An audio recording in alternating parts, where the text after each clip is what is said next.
I'm Matt Gelka in Washington, where the details of Phase 1 of a potentially historic peace deal between Israel and Hamas are starting to emerge. Israel and Hamas signed on to Phase 1 of a U.S.-led peace deal Thursday. It starts with a ceasefire and hostage release. At the White House, the president celebrated the agreement during a cabinet meeting. Something that people said was never going to be done.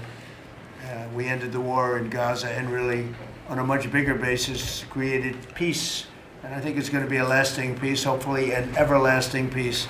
Peace in the Middle East. A full ceasefire in Gaza is set to go into effect within 24 hours of Israel formally ratifying it. That includes a partial withdrawal of Israeli forces and then a 72-hour countdown for Hamas to release hostages.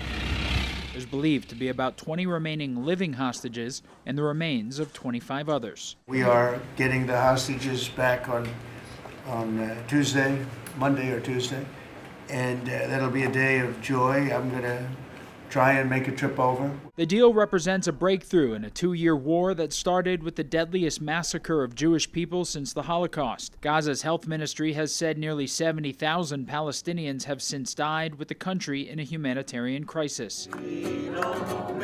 There were celebrations in Israel and Gaza when reports of a deal first emerged. The concern with any agreement is whether or not it holds. The hostage release is only described as Phase 1. The peace deal proposed by the Trump administration is a 20-point plan that includes rebuilding Gaza without Hamas. The timeline of how future phases would play out is still unclear. There will be disarming, there will be pullbacks, there will be a lot of things that are happening. I gave you a whole list of 22 different things that will take place.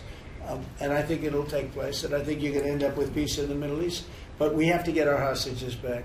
And we weren't going to do it at the end, we're going to do it at the beginning. President Trump says he's been asked to address the Knesset, Israel's parliament, and that speech could take place as early as this weekend. Reporting in Washington, I'm Matt Gelka.